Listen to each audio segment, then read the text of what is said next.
Yes, we can. Okay. I had a bit of tech problem. I had to dial in again.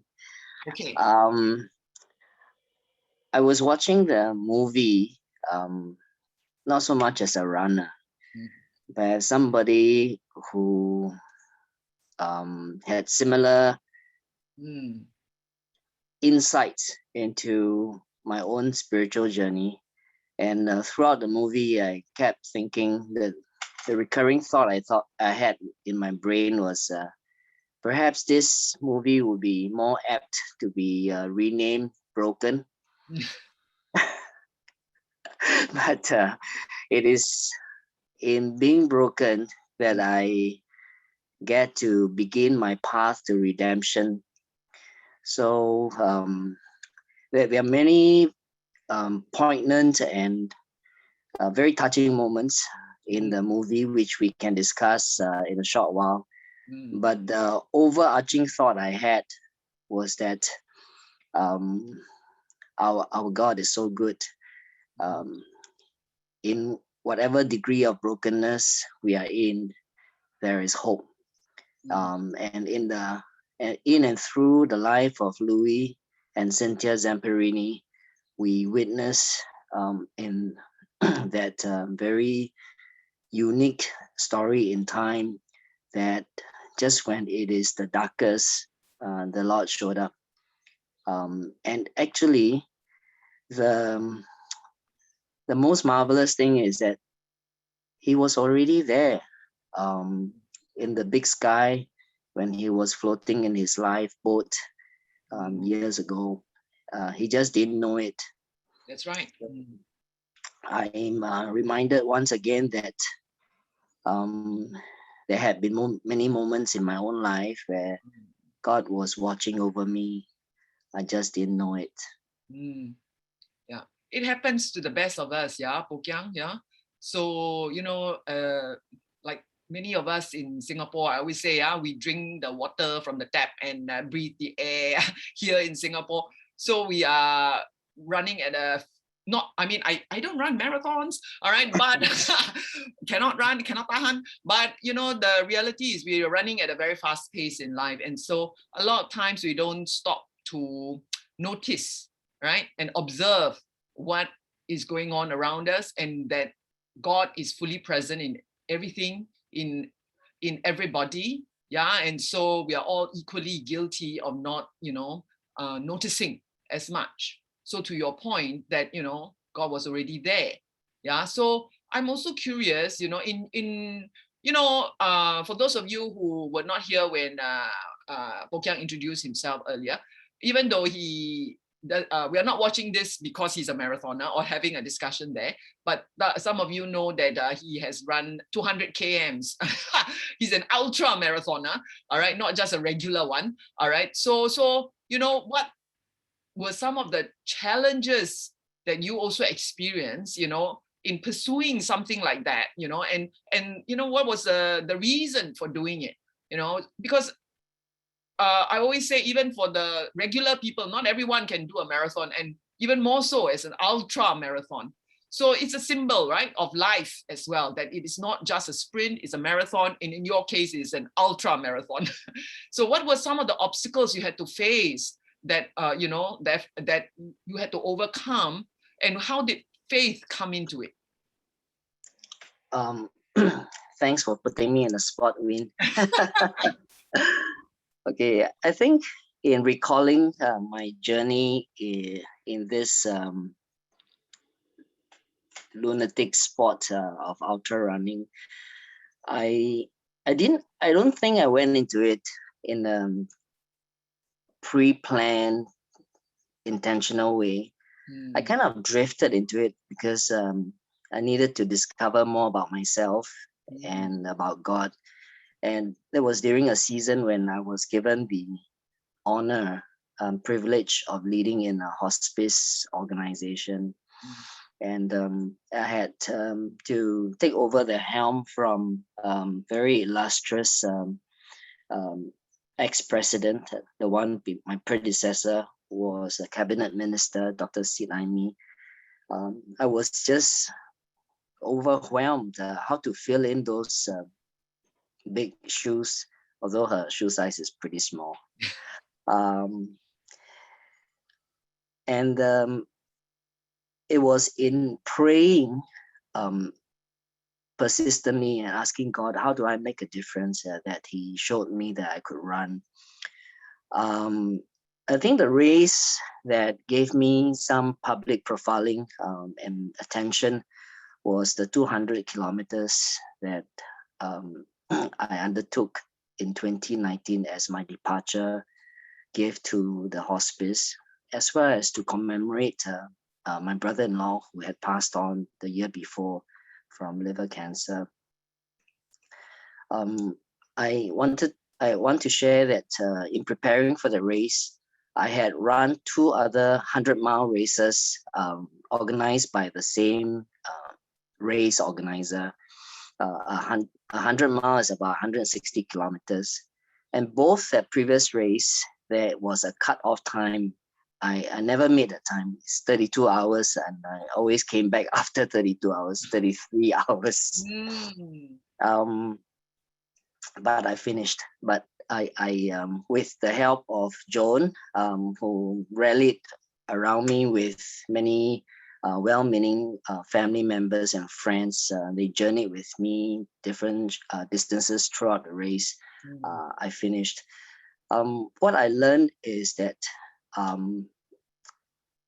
the common saying is that it takes a village to raise a child.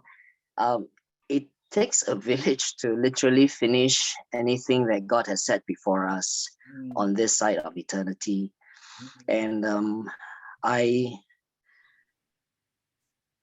think that the importance of not finishing within the cut-off time was the Lord's way of telling me that you didn't do it on your own. You did it because I was with you, and I sent the loving and caring people to embrace you and the journey with you and to finish it. And so the 2 prep races that I could recall, it was that I wouldn't have completed it if I didn't have the Lord watching over me and supplying me my needs. Okay, the third one is interesting.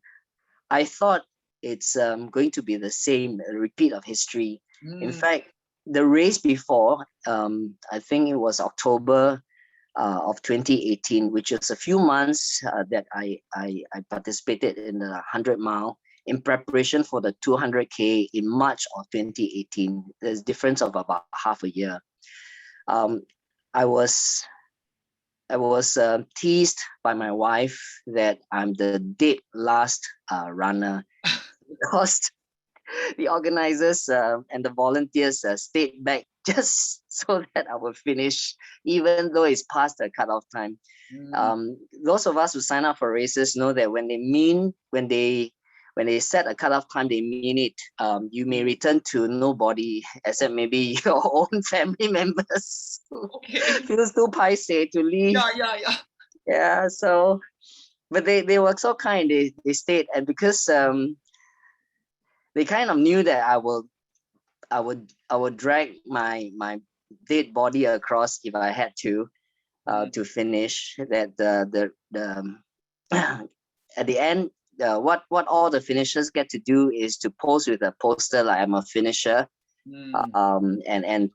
so for memory's sake, the race director Ben Sui actually let me keep that one because he said, "You're so dead last, you might as well keep this poster."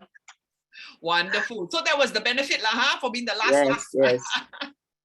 So going forward, the following year, I kind of expected that I was going to finish not only dead last, but also pass the cutoff time. But the Lord showed up. The Lord showed up in such a miraculous way.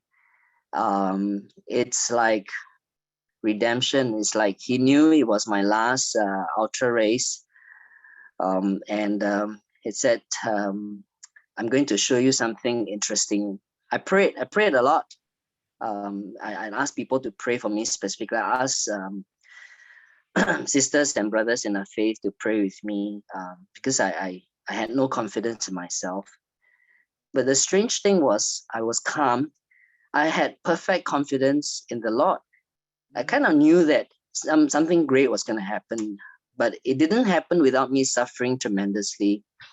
Um, 44 hours and 39 minutes. It's a very long time to be on your feet. Okay. I would have slept for half of it, but anyway. You could get to KL. Oh my goodness. Oh wow. And back. Yeah. So anyway, at the mark of about 170, I started to feel my right ankle swelling up, and the pain just got from bad to worse. By the time it was 180 to 85, I was limping, and it was quite clear that it was swollen. There was disparity in the size of both ankles. I had to stop somewhere along the road. I think at the time I was at Grange Road. It was about 15 kilometers back to the start and end point at McRitchie Reservoir. And I remembered squatting, sitting next along the road, and just wondering if this is the end. I couldn't go on anymore. I didn't know how long it's going to take past the cutoff time, and I feel so bad because I knew a lot of supporters were waiting at McRitchie Reservoir. That was when I look up to the sky like Louis did in his lifeboat, and I actually asked God, I said, is this it? Is this going to end in shame and humiliation? And I said, God, if you would just save me. Well, I didn't promise to serve him the rest of my life, but I guess I am now. You are. Yeah. The end of the story was when I was reaching the last 10K, notwithstanding that the swelling got worse and was still visible, the pain vanished and I picked up pace. So the cutoff time was 45 hours for the 200K race. I estimated I would come back with a limp past 2 hours past the finish time. But because it started to feel better as I approached 6th Avenue, and by the time I crossed the 10K mark, the last 10K mark, I didn't feel any pain. And so we sped up together with many friends who were running with me, and we finished it 21 minutes before the end time. Wow. So first time in my life for an ultra, I finished it within the cutoff time. Congratulations. Thank you. Congratulations. It's a milestone. Yeah. And for many of us who don't have that experience, I don't recommend it. Okay. Yeah. But, you know, in a way, life is like that too, right? It's not just a marathon. It's an ultra marathon for many of us who are, you know, expected to live to our 80s and 90s and even hundreds, right? Look at Prince Philip, 99. Yeah. So, but in a way, it reminds me, you know, that nothing that is worth doing. I mean, we need to do it well, yeah. Except, yeah, it needs to be done well. So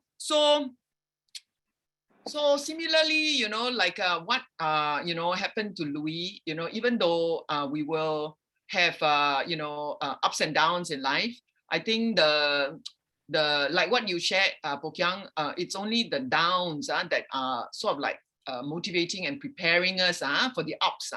But we have to have faith that you know the God is watching out for us and is helping us to see that even if we literally fall down, that we can pick ourselves up, you know, and continue the race, yeah. So I'm just curious if there are any other, you know, thoughts you had with regards to, you know, the help that you received. Yeah, and I know we should give a special shout out to Joan as the Cynthia equivalent in the movie. Yes. Who had a lot of patience and you know provided him a lot of the support regardless of how mad that undertaking was. But you know, it's an accomplishment that both of you have as a couple. Was there anything else, you know, that you know other people, or how else did God play a role in helping you, overcome those self-doubt, or those down periods when you weren't sure you could actually complete the race? Yeah. Thank you for shout out to Joan. When she was watching the movie, she whispered to me, "Just say yes, dear." Yeah. Sounds so She'll, familiar, right? Yeah. she'll win one. You'll win one. Yeah. Yes. So I know it can. Yeah, it was a real testimony to the spirit of the wife as well. Yeah, in the movie, and yours too. Yeah. So I tease my wife because there was one very memorable scene in the film just now, where he came back and he was shaving off a second every day of his training before he broke his ankle. And then he was just asking, how come that whenever I finish my run, I see you mumbling under your breath? Right. And she said, because I'm praying. He said, so of course he rubbished it because he was so against God, right? God was his enemy. Then she just simply said, but it works. It's helping you to shave off a second every day. I think in our busy lives, in the era that we live in, we overestimate and overvalue the efforts that we make, the education that we have, the resources that we can read through the internet, and we grossly underestimate the power and the value of people praying for us. I have to say, and even more on hindsight, that if not for a praying wife through all the crazy endeavors, not just running, but in leadership and in service, in various domains, if I didn't have my wife constantly praying for me, with me, I think many things would not have happened as they did. And I do recommend it. Like I prescribe medicine as a practicing physician, that we must ask without shyness or shame for our significant others, our spouses, our siblings, our brothers and sisters in Christ, to pray for us, especially in those undertakings, in those endeavors that we deem as very precious in our lives.